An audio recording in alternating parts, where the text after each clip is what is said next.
Merci beaucoup, merci Claude, merci à vous. Je suis presque gêné par le nombre de participants ce soir. Merci de l'accueil, merci.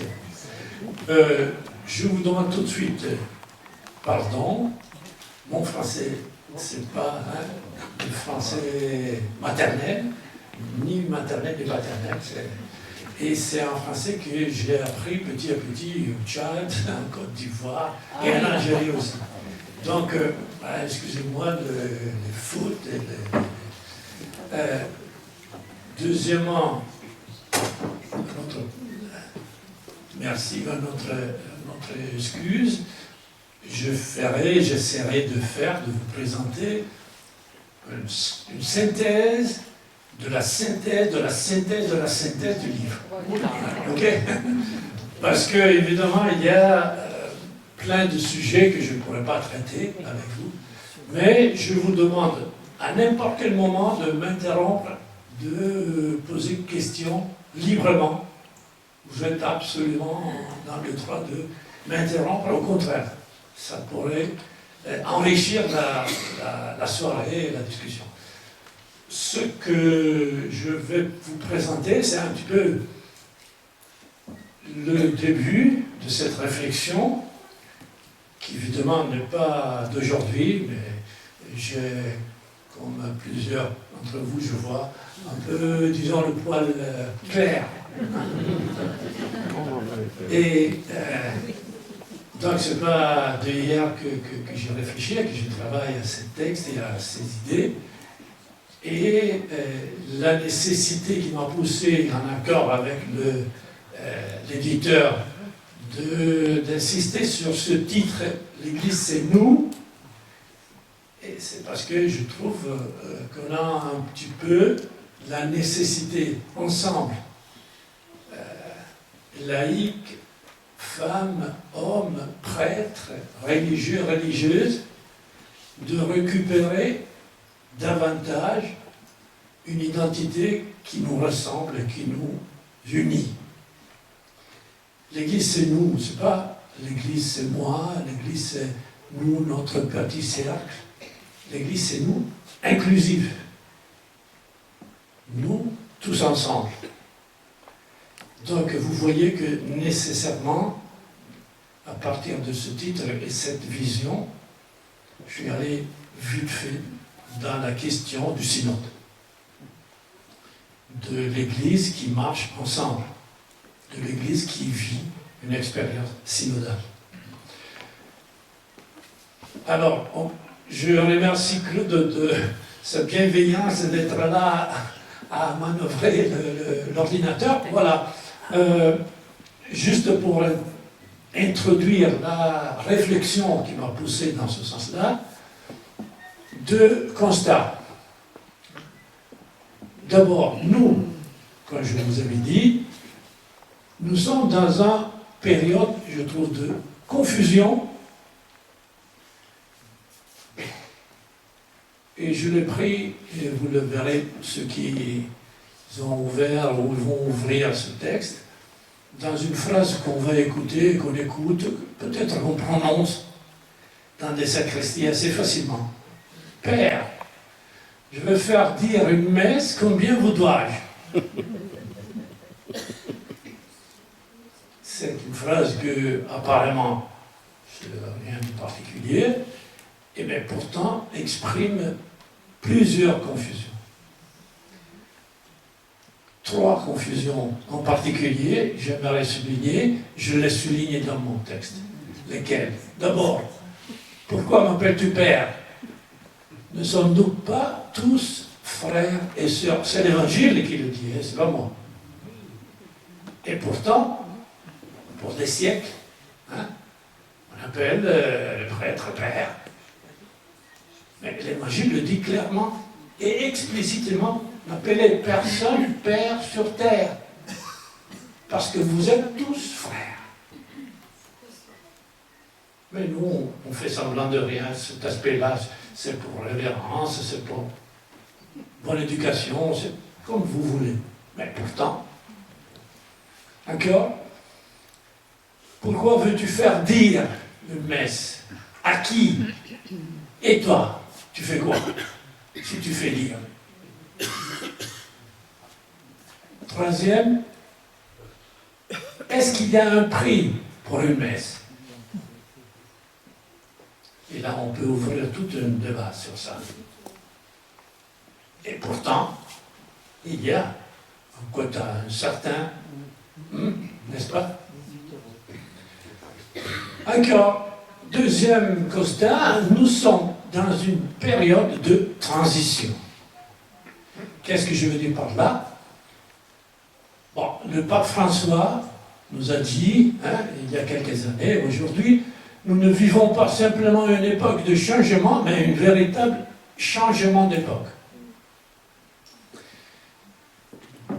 Quel type de transition que j'aimerais souligner? Au moins trois, là aussi. D'abord, un changement de vision d'Église. Dans le texte que j'ai publié, je m'arrête abondamment sur ce passage. Un passage d'une vision d'Église pyramide, sociétale, société parfaite, on disait avant le Concile, à une Église communauté qui tend pas à vivre une pyramide, mais à être circulaire. Est un cercle de fidèles, de frères et sœurs, voilà le synode, la synodalité, etc. Encore un changement d'idée de mission. Avant le concile, et bon, ici c'est tous les étudiants en missiologie qui parlent, on avait une seule personne dans l'Église qui était responsable de l'activité missionnaire. Vous savez qui? Avant le concile et avant. C'était qui? Le pape. Une seule. Le pape. Forcément. Le pape. Et on parlait de la mission comme pouvoir potestas. Progressivement, Dieu merci, il y a eu une évolution qui nous a poussé, qui a poussé en particulier dans le XXe siècle encore, à parler, jusqu'au Concile Vatican II, de la nécessité de faire devenir, d'élargir l'institution, de parler de la mission comme plantatio, toujours latin, plantatio ecclesi, implantation de l'Église. Donc on parlait de mission du point de vue institutionnel. Après, on arrive finalement à parler du devoir personnel, donc universel. Au Concile, on discute, et on a bien discuté, bien discuté, avant de s'accorder sur le fait de vivre la mission comme devoir de tous les baptisés.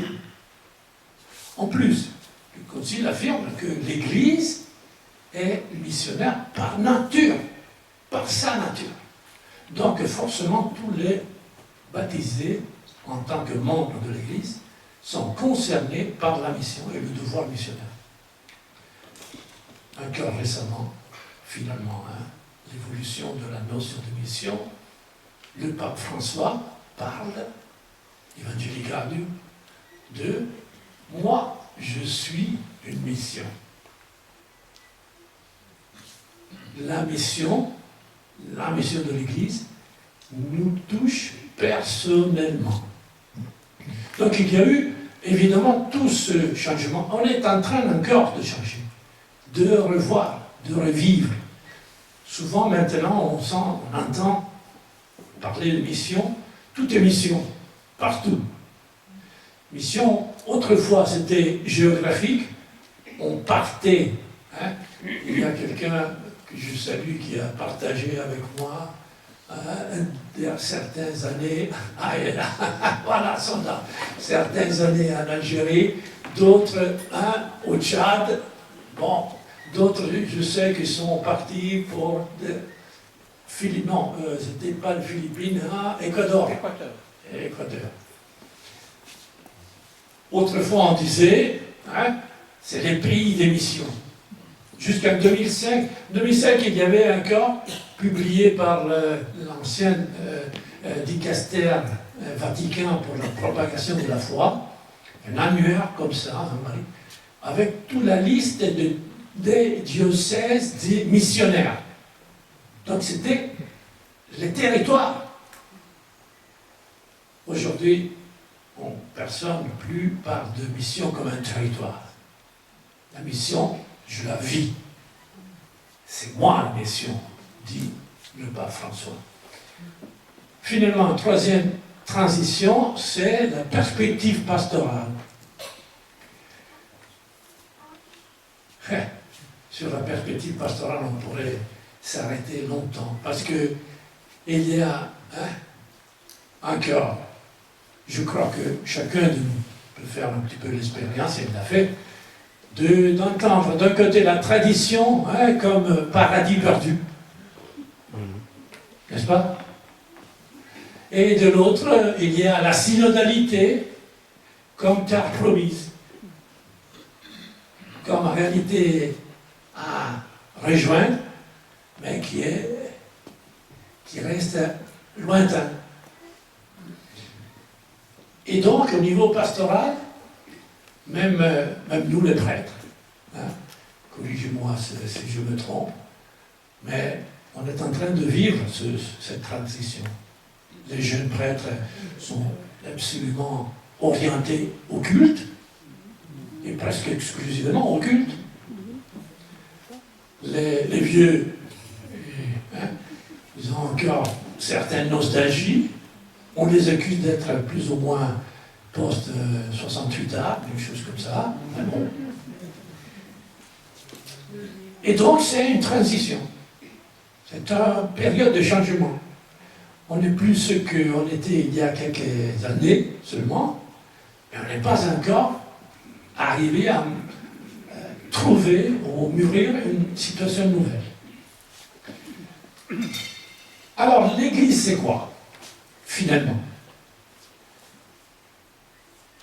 Je pose au moins ces trois questions. Je vous propose un petit peu une synthèse, à nouveau, de la synthèse. D'abord, la paroisse. Qu'est-ce que la paroisse? Je commence à parler du droit canonique. En réalité, je ne suis pas canoniste. Je ne propose pas dans le texte une analyse détaillée ou spécifique de droit, mais en tant que pasteur, en tant que fidèle, comme tout le monde, je dois faire le compte avec notre règlement intérieur qui s'appelle Code de droit canonique, qui ça nous concerne. Donc, je ne peux pas éviter de parler du Code de droit canonique si je parle de comment nous sommes en train de vivre l'Église.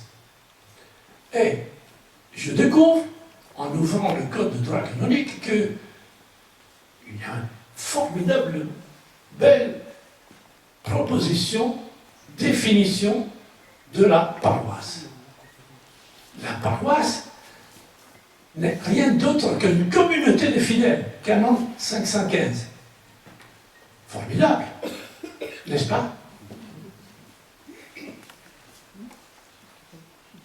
Mais alors, pourquoi les paroissiens sont les habitants du territoire, canon 518, représentés par le curé, canon 532? Mais comment? Si la paroisse est une communauté de fidèles, alors pourquoi les paroissiens sont des habitants du territoire, et finalement la paroisse est un territoire, et l'unique représentant juridiquement reconnu, c'est le curé, et les autres, et la communauté.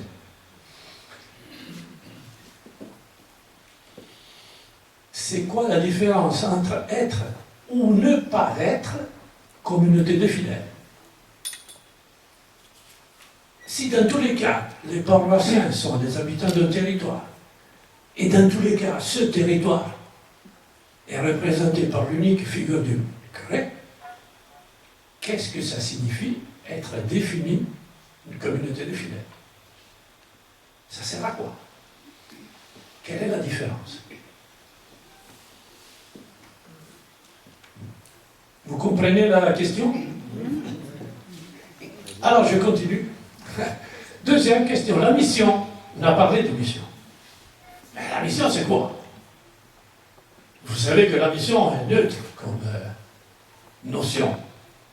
Il peut y avoir une mission de travail, une mission diplomatique, une mission, celle du film, comment ça s'appelle? Mission Impossible. Non, impossible. Hein? Voilà. On peut avoir plein de missions. Je vous passe... non, je ne vous passe pas, je vous raconte. un ami missionnaire qui devait venir deux amis missionnaires qui devaient venir en Algérie, deux Italiens, un de Milan, l'autre algérien, et qu'ils ont déposé leur demande de visa à Milan, au consulat, et l'un du Milan, qui allait prendre les visas pour les deux, au temps venu, et trouve l'autre au guichet, quelqu'un qui, consulat d'Algérie, qui lui demande même pourquoi le deuxième a eu un passeport ivoirien, fait en Côte d'Ivoire. Et l'autre lui répond tranquillement, c'est parce qu'il a vécu pour des années en Côte d'Ivoire. Mais pourquoi il a vécu? Parce qu'il a enseigné à l'université en Côte d'Ivoire. Ah, il me faut au moins une déclaration de l'université qu'il a passée. Alors il appelle tout de suite l'autre l'appelle à Abidjan, l'université, il lui envoie immédiatement un fax, un document qui déclare que le problème, c'est que le secrétariat de l'Université catholique d'Abidjan a écrit le père. Bon. Alors au guichet, au consulat algérien, il va, un père. Ah, mais alors, c'est un religieux, c'est oui. Mais alors, vous aussi, vous êtes non? Moi, je suis un missionnaire. Ah bon? Regarde, mission. Bon, d'accord, ok.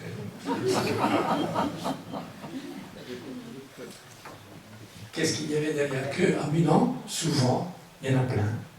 Des gens de l'ENI, disons, des entreprises pour le pétrole qui interviennent en Algérie, envoient plein de monde en mission de travail. Mission pour eux. Ben, c'est la mission de travail. Donc, mon confrère missionnaire, pas de problème. Voilà la mission. Excusez-moi. Allez. Si par sa nature l'Église, durant son pèlerinage sur terre, est missionnaire, c'est le numéro 2 du décret sur l'activité missionnaire de l'Église, la Gentes, Concile Vatican II. Si, autre citation, la communion représente la source et tout à la fois le fruit de la mission, source et fruit de la mission, la communion, c'est l'encyclique de Jean-Paul II, Christi Fideles, Laici, numéro 32. Pourquoi alors le Code inscrit la mission parmi les activités de catéchèse? Expliquez-moi ça. C'est la référence au livre 3 du Code de droit canonique, dans les canons 781 et 792. Ça, c'est les peu de canons qui touchent, qui affrontent la thématique de la mission dans le Code de droit canonique. Et c'est exclusivement ça, dans le livre qui touche à la fonction catéchétique, prophétique de l'Église. Et pourquoi la communion alors?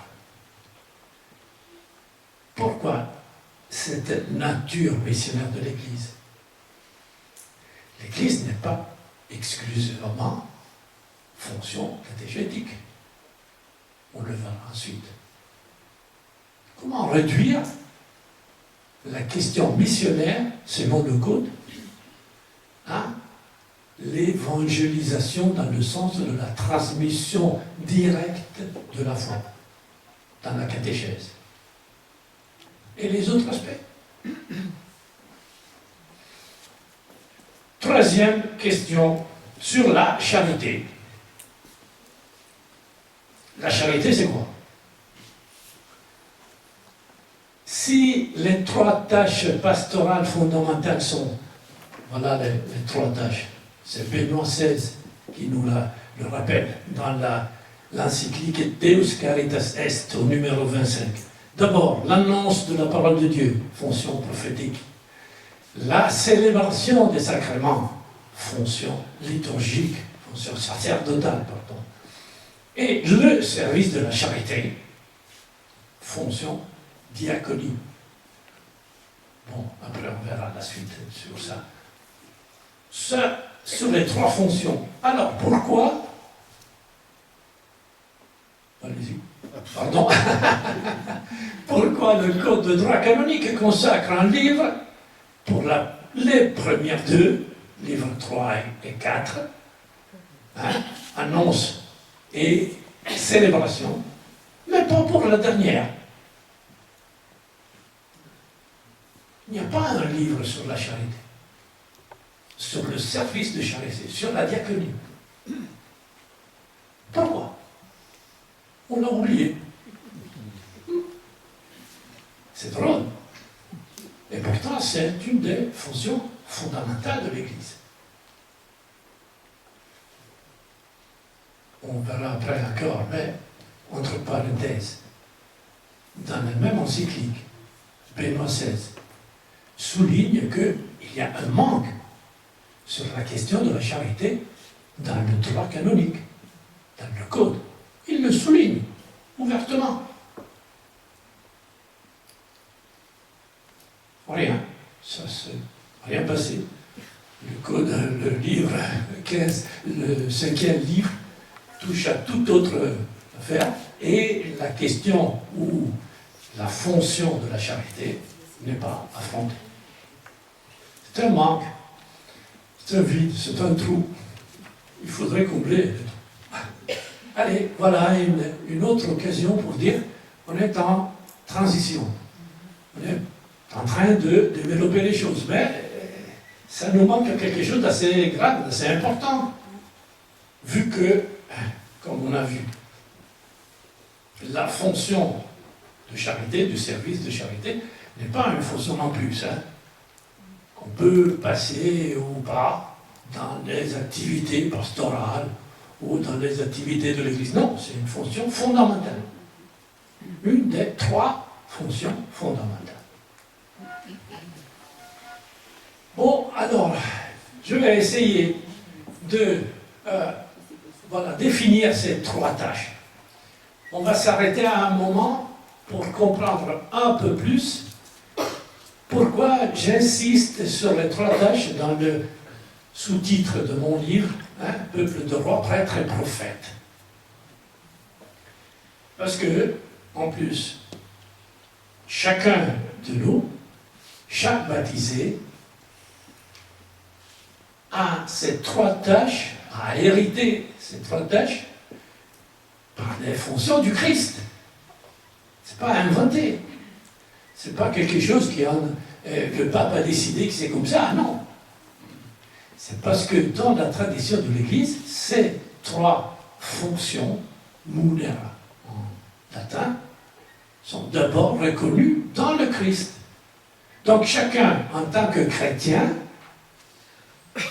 a hérité et hérite et participe, c'est ça la question fondamentale, et participe de ces trois fonctions. Chacun de nous participe à ces trois fonctions. Comment? On verra. D'abord, reprenons le texte exact du passage de Benoît XVI dans l'encyclique. Il écrit en 2005, hein, l'encyclique Deus Caritas Est, au numéro 25, qui dit « La nature profonde de l'Église s'exprime dans une triple tâche. Annonce de la parole de Dieu, martyria kérigma, célébration des sacrements, la liturgie, service de la charité, diaconie. » C'est Benoît XVI qui l'écrit. 2005. Martyria, on dit la fonction prophétique de témoigner. Les prophètes parlaient au nom de Dieu. Ok? Dans la Constitution Lumen Gentium, au numéro 35, on lit « Le Christ accomplit sa fonction prophétique non seulement par la hiérarchie, mais aussi par les laïcs. » Il y a une participation des laïcs, de tous les baptisés, à cette fonction. Concile Vatican II. Fonction liturgique, ou fonction sacerdotale. Le Christ prêtre. Le Christ et Jésus, numéro 34. Le Christ et Jésus, prêtre suprême et éternel, à ce qui l'unit intimement à sa vie et à sa mission, il accorde une part dans sa charge sacerdotale pour l'exercice du culte spirituel.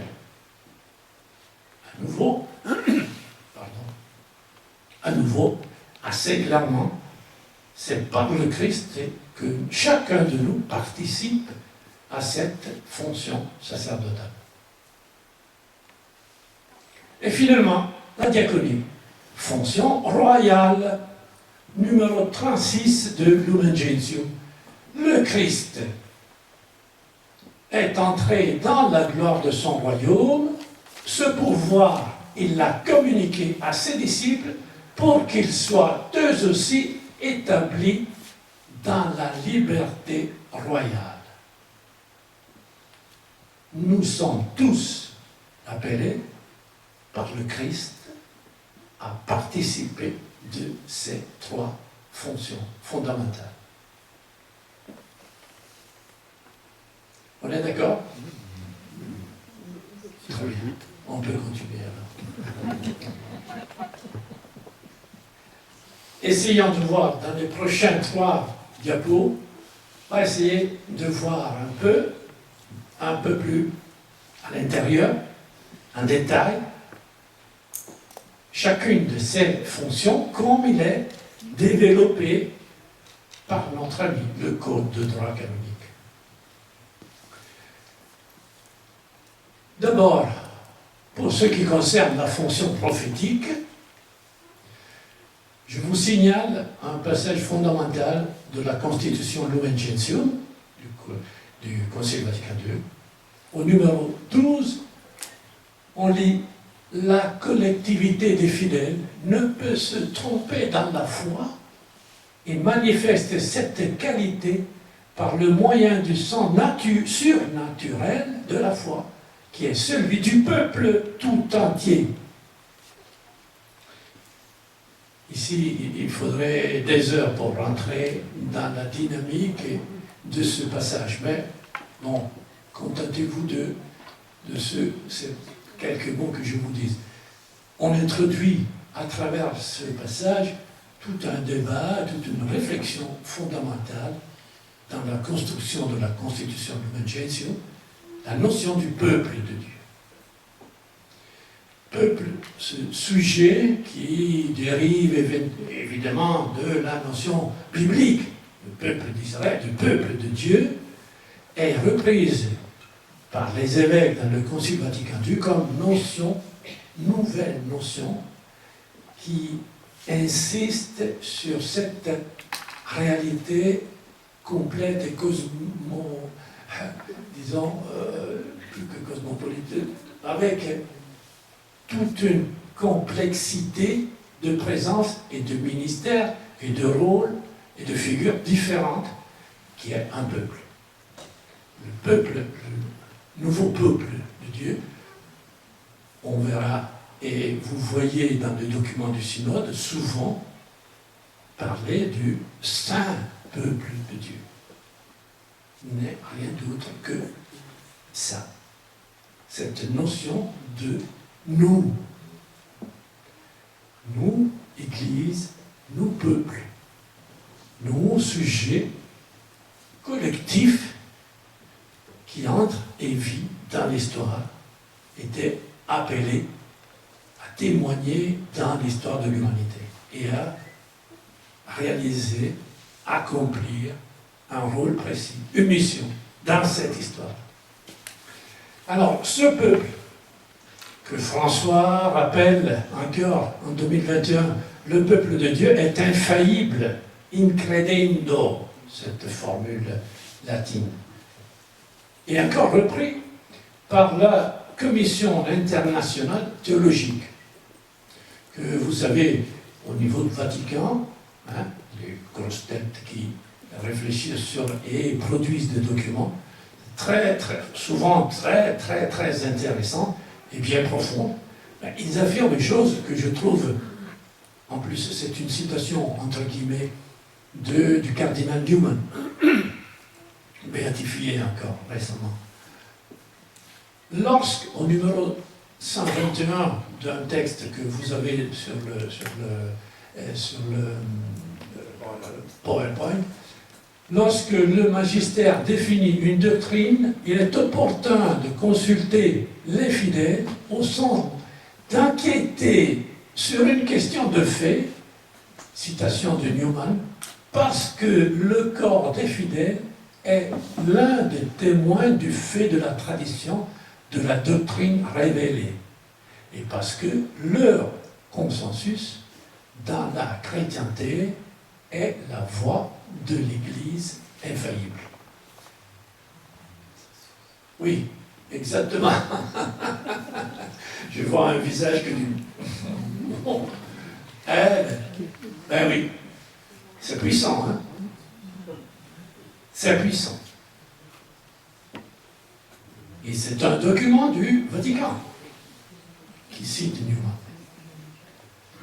Et dans le même document, si vous voyez, je le cite à plusieurs reprises dans le texte, il y a une invitation à produire des documents, invitation évidemment faite aux évêques, à produire des documents après consultation. Après consultation du peuple saint de Dieu. Ce n'est pas exactement ce qui arrive, je l'attends. Oui, mais bon, l'invitation est là. Et si vous voyez là le développement du synode, n'est rien que l'application de ça. Il y a eu toute une phase de consultation. Après, deuxième phase de synode, de discernement du pasteur. Après, la phase actuelle, une phase de mise en œuvre, d'application, de mise en pratique, qui nous amènera, j'espère, en 2028 à l'Assemblée générale conclusive. Mais c'est cet échange entre les pasteurs, les fidèles, les prêtres, les religieux, tout le monde, le peuple saint de Dieu, qui intervient dans le débat, qui intervient et qui donne sa sensibilité, ses soucis, sa sensibilité de foi. Parce que l'infaillibilité n'est pas simplement du peuple assis sur son trône, mais c'est le peuple tout entier avec le pape, les évêques, etc. Mais, il n'est pas fini. Il y a... Alors, toujours au concile, on reprend toujours Lumen Gentium, numéro 25, parmi les charges principales des évêques, la prédication de l'évangile est la première. Et encore. Numéro 37, les laïcs, comme tous les chrétiens, ont le droit de recevoir en abondance des pasteurs sacrés les ressources qui viennent des trésors spirituels de l'Église, en particulier les secours de la parole de Dieu et des sacrements. Il y a une nécessité que cette parole circule. Il y a une nécessité de se former. Il y a une nécessité de faire, comme j'ai entendu quelqu'un qui se regroupe, qui réfléchissent ensemble, qui développent ensemble des réflexions à partir, évidemment, de la parole de Dieu, de son vécu en tant que chrétien. Il y a la nécessité de grandir dans la foi, tout le monde là, à tout âge. Souvent, on laisse la catéchèse aux enfants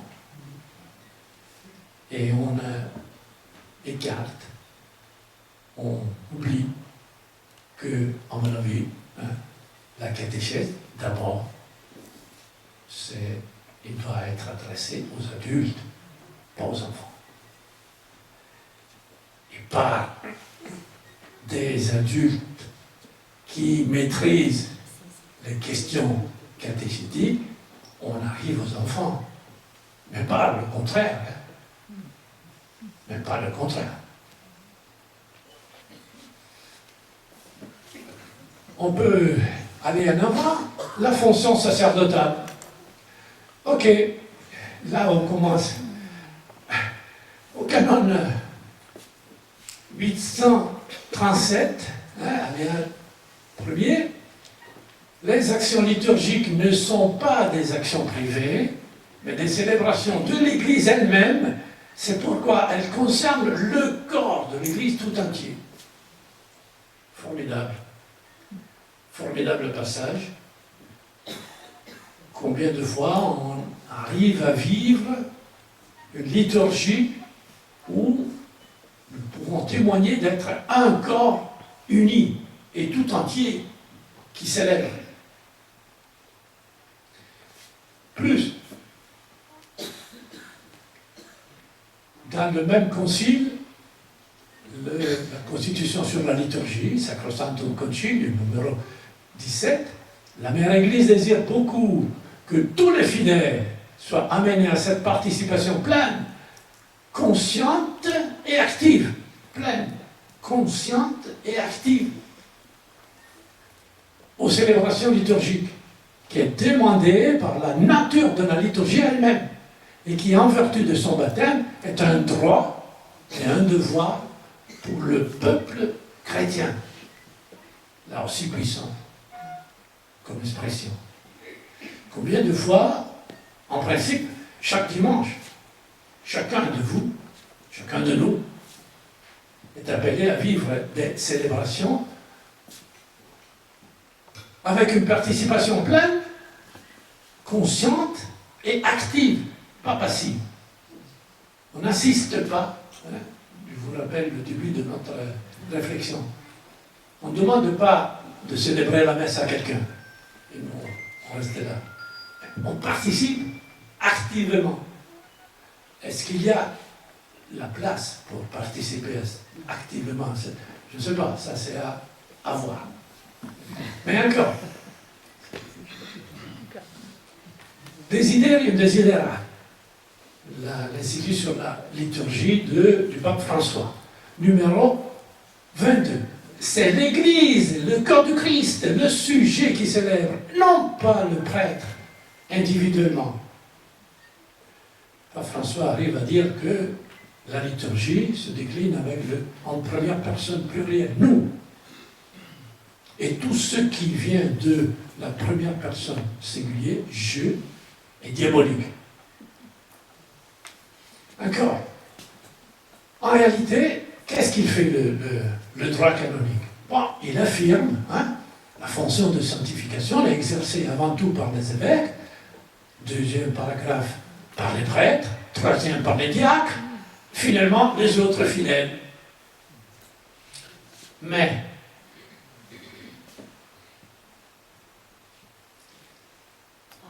deux canons après, il écrit, puisque de la nature, de leur nature même, les actions liturgiques comportent une célébration communautaire, elles seront célébrées avec l'assistance et la participation active des fidèles. Formidable, si s'interrompait ici. Mais il y a une conclusion qui dit là où cela est possible. Et alors, donc, la participation pleine et active des fidèles, c'est affirmé comme principe. Mais là, ce n'est pas possible, on l'oublie. Et non, ça ne marche pas. Ça ne peut pas marcher. En principe, et c'est une proposition que je propose, que je fais dans mon texte, si c'est vrai tout ce qu'on vient de dire, eh bien, il faut enlever cette petite conclusion, tout simplement, pour être cohérent. Voilà. Troisième fonction, le point de départ, toujours le Concile Vatican II, Lumen Gentium, numéro 36, le Seigneur désire étendre son règne également avec le concours des fidèles laïcs. On participe à la fonction royale. Comment? Numéro 27. Les évêques dirigent comme vicaires et légats du Christ par leur conseil, leur encouragement, leurs exemples, mais aussi par leur autorité et par l'exercice du pouvoir sacré, dont l'usage, cependant, ne leur appartient qu'en vue de l'édification en vérité et en sainteté de leur troupeau, se souvenant que celui qui est le plus grand doit se faire le plus petit, et celui qui commande, le serviteur. Il y a ici un petit passage, glissement, entre la question du service et la question du gouvernement, l'exercice du pouvoir. C'est vrai que le Concile joue un petit peu sur le fait que exercer le pouvoir du gouvernement doit être un service, doit être vécu par les évêques comme un service. Mais ce n'est pas tout. On va continuer. Toujours dans la Lumen Gentium, on lit « Les laïcs, comme tous les fidèles, doivent embrasser ce que les pasteurs sacrés décident au nom de leur magistère et de leur autorité dans l'Église. » Je cite ce passage dans le sens que, encore une fois, on insiste sur la nécessité d'une va-et-vient entre les pasteurs et les fidèles, et pour créer le peuple, pour créer une unité, une communion dans le peuple. Mais au canon 129, on écrit, on lit, au pouvoir du gouvernement qui dans l'Église est vraiment d'institution divine, et encore appelé pouvoir de juridiction, sont aptes, selon la disposition du droit, ceux qui ont reçu l'ordre sacré. Mais comment? On participe ou on ne participe pas?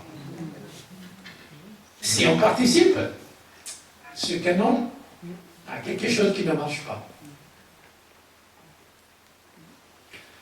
Il dit, on rentre, si vous voulez, mais après je vous le dis plus clairement, dans l'article qui dérive du texte que j'ai publié et qui vient d'être publié dans ce mois de mars par la revue Études sur ce que j'ai appelé cailloux synodaux.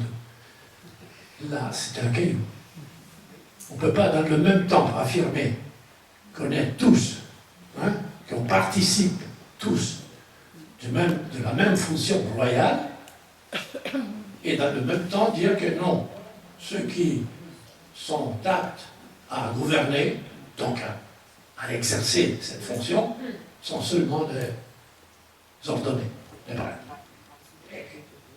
Ou bien l'une, ou bien l'autre. Il faut choisir, à ce moment-là en particulier. Il faut être clair. On termine.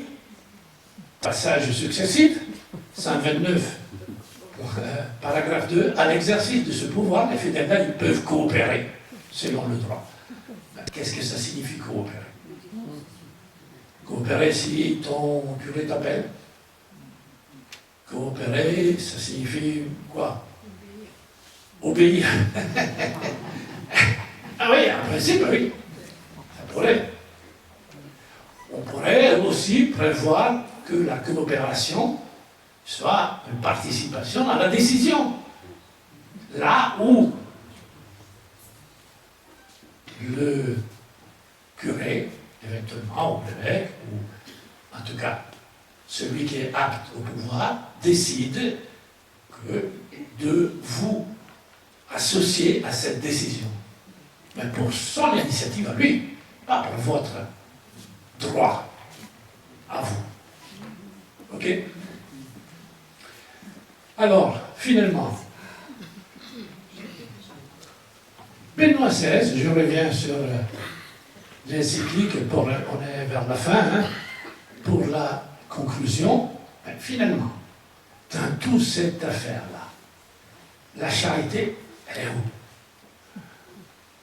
Quand Benoît XVI affirme au numéro 25, la charité n'est pas pour l'Église une sorte d'activité d'assistance sociale qu'on pourrait aussi laisser à d'autres, mais elle appartient à sa nature. Elle est une expression de son essence elle-même, à laquelle elle ne peut renoncer. C'est fondamental, on ne peut pas l'oublier, on ne peut pas la cantonner.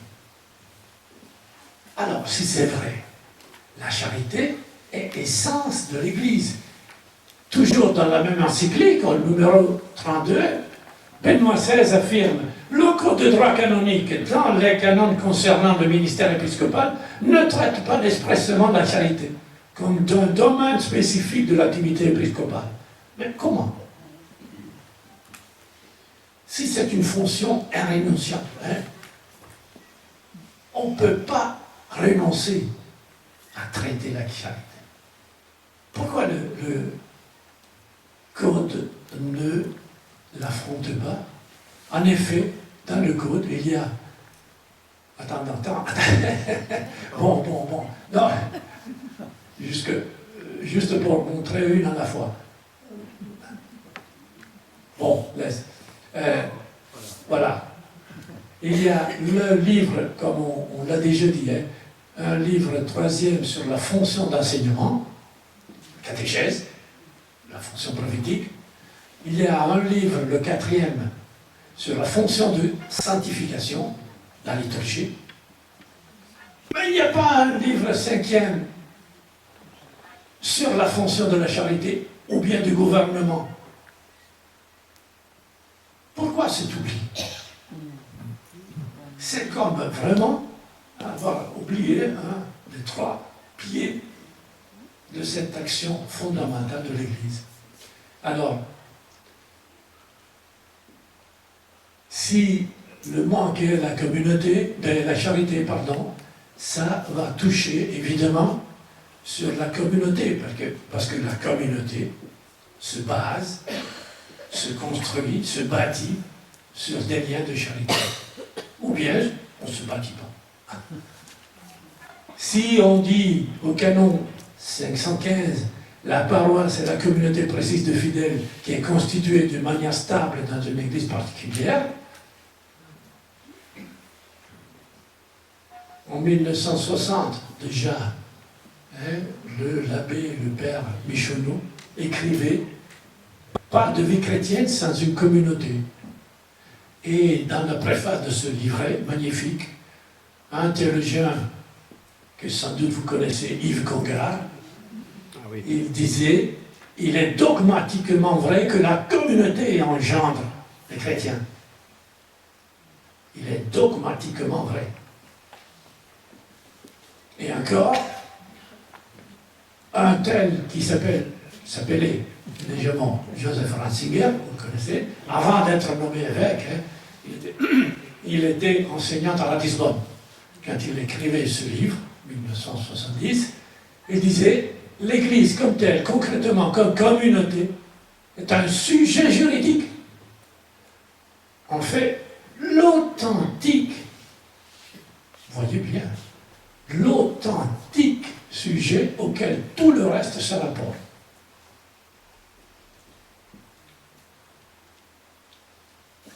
En face à ces affirmations, on trouve alors à nouveau au paragraphe 3 du même canon 515 la paroisse légitimement érigée jouit de plein droit de la personnalité juridique. Et c'est magnifique. Donc on est dans la même direction. Eh non. Dommage. Non, parce que comme je vous ai déjà anticipé avant, au canon 518, on dit, en règle générale, la paroisse sera territoriale, c'est-à-dire qu'elle comprendra tous les fidèles du territoire donné. Eh bien alors, et encore, on a déjà dit là aussi, dans toutes les affaires juridiques, le curé représente la paroisse selon le droit. Mais la personnalité juridique n'est disparue.